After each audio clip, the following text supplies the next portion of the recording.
everyone, my name is Carla and I'm going to present my project of the Bloom's Activity Kit, Connecting and Learning Papua New Guinea Culture in Australia. The culture of Papua New Guinea is many-sided and complex. Many different styles of cultural expression have emerged, and these are manifested through its music and dances, its Christian religion, its 850 different language, and its unique recipes. One of their most important traditions are the festival that they carry out every month, where they practice unique tribal activities and ceremonies.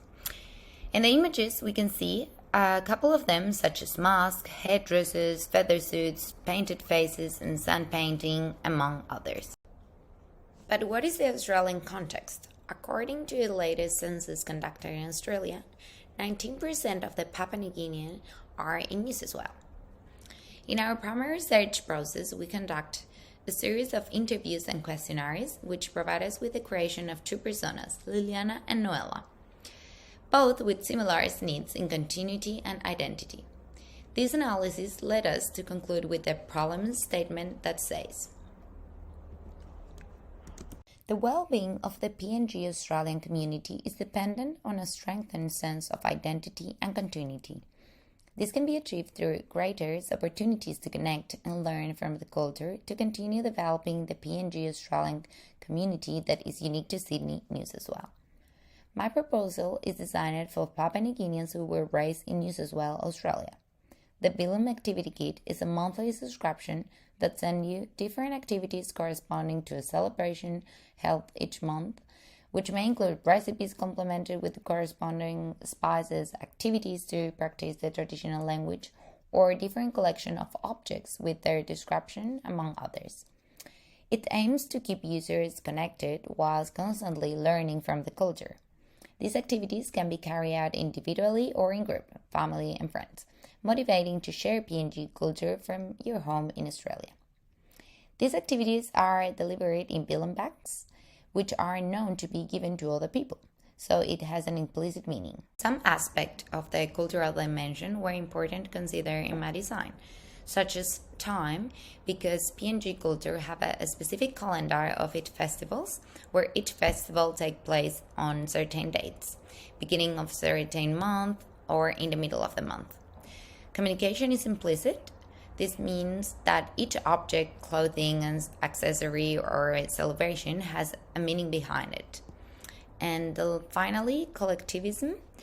Most of their activities are group activities. Here we can see the design of the first prototype inspired by the Goroka Festival, where they use headdresses. The activity kit comes in a Bloom bag with all the implements to make your own headdress, with typical materials used in the festival, such as feathers, shells, herbs, and others. It also includes two pamphlets, one that tells the story of the Goroka Festival and the interesting stories and meaning of the headdresses, and the other pamphlet, it's a step-by-step instruction guide for creating your own unique PNG culture-inspired headdress.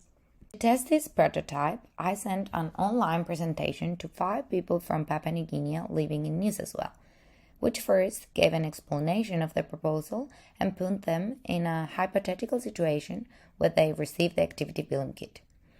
I finished with a questionnaire about the experience and their opinion. This questionnaire gave me interesting feedback, such as people prefer to choose the kit according to their activities carried out in their regions of origin, and in addition, 2 new cultural dimensions were identified. First, hierarchical, proposing that the workshops can be guided by elders from village, and the other one, it's masculinity versus femininity, since only women agreed to test the prototype. Based on the feedback obtained, I designed this web page, which allows access to the different workshops guided by elders from PNG. It also gives the possibility to choose the Bloom activity kit related to the preference of each person, such as origin of region or activity that most want to do. Finally, I made a physical prototype of the kit to observe how the users develops with this activity and if the pamphlets are useful. I observed that although the pamphlet serves as a guide, the objective of obtaining different results based on the same guide is achieved. It is beautiful and inspiring to see the culture manifest in an activity. Thanks.